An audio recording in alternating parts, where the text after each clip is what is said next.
Ga Koro in Bionicle Ages is the economic powerhouse of the 6 villages of Motunui. First I'll explain the card game version of my game, then I'll explain the original real-time strategy game version, which explains some of the oddities you're going to see on these cards. Hey nerds, in the card game version, Ga Koro's unique bonus is that at the end of every turn, they may build an extra hut or summon an extra Matoran. Houses act similar to how mana behaves in Magic the Gathering. The player taps a house to build other buildings or train a basic Matoran unit. The idea behind this is that it simulates the Matoran living in that hut, but without actually having to create a villager unit like you would in Age of Empires. Ga Koro's basic Matoran are disc throwers and Harakeke gatherers. The disc throwers are the basic ranged defenders of every village. These are important for every player because they will protect you from the swarms of Nuirama you are sure to encounter. Next, the Harakeke gatherers. Hopefully I'm saying that right. This unit is inspired by the Motunui online game 2, where you spend a good portion of the first game gathering Harakeke to make flax. In the card game version, these Matoran mostly act as fodder. They can protect your buildings, but little else. And that's really it. In the RTS version, though, they would be much more useful because they would protect your disc throwers from melee units, so that way your disc throwers can still deal their range damage without taking any damage, thus allowing them to still deal their range damage without being attacked directly. Moving on, the village also has 2 advanced Matoran units, and the computer game version will have a third. The Ga Koro Marines are the first advanced unit type, and possibly the most versatile. Because of their long bamboo poles, they are allowed to attack air units.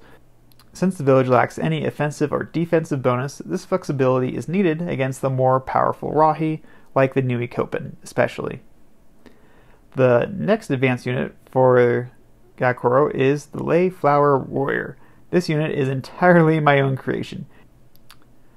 This unit was inspired by the lays we see the Ga Matoran wear in the Borak animations right after they have defeated them at the Battle of Ga Koro Village. So I mixed that celebration attire with the idea of the Kyoshi warriors from Avatar: The Last Airbender. Originally, I was even going to give them war fans, but I decided to tone it down and just stick to strictly what we saw them wearing in those few scenes in the animations.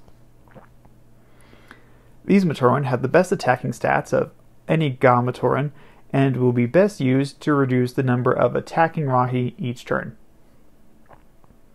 The final advanced unit, which is only right now planned to be in my RTS version, is the Takei Rider. And I decided to cut this from the card game mainly because it's very dependent upon there actually being water and like an aquatic mechanic, which it just became a hindrance to try and implement something like that into the card game version, so that's why you're not going to see it there. Nokama was the village Turaga of Ga Koro, and she spawns with the Kanoe Rao, the Mask of Translation. In the card game, the translation mechanic doesn't make a whole lot of sense, so instead it can be used to instantly ready any other Kanoe for use. In the RTS version, it would have a passive effect of allowing Nokama or any other Turaga to ready a Matoran so that they can attack immediately, because that's the power of communication, obviously. Finally, we get to the Toa of Water, Gahli. As you can see, she has a good stat line, but I want to mainly focus on her mask, the Kanoe Cow Cow, and why it does what it does in each version of my game. In the card game, it acts as an instant heal if you are defeated.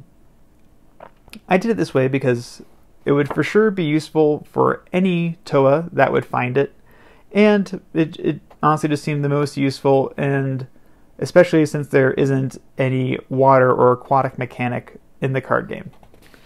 However, the computer game version is much more faithful to what the Cow Cow is intended to do. First, it allows the Toa to move unhindered through water.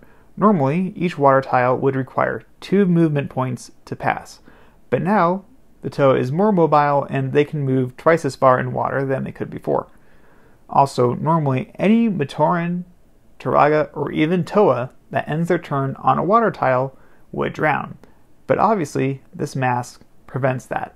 But notice though, it still requires the Toa to use it. So it'll be on a cooldown, so the next turn they end their turn on a water tile, they would still drown. And I still like this as a game mechanic because, as we saw in The Legends of Motunui, that's the game that Beaver House found and then released for all Bionicle fans to enjoy. Even that mask still was energy dependent. I like the idea that it's as energy dependent as any of the other masks. To me, I like it because it's just a consistent game mechanic and makes you, the player, be more strategic. And also in the case of Gahli, since her village spawns with Nokama, who has that ability to instantly recharge a mask, Gahli can still get away with ending 2 turns side by side on a water tile. My opinion, still works out. And that's it for Ga Koro, well, at least the card game version anyways. If you liked this video, let me know by hitting the like button, and if you want more updates about my Bionicle games, hit the subscribe button. Also, let me know in the comments below what features you're most excited for, or what questions you have. I'm sure you could have a lot. Alright, so for the rest of this video, I'm actually just going to show my building card art for the village of Ga Koro, with some classic Bionicle music in the background. I hope you enjoyed this video, and until next time, stay nerdy, my friends.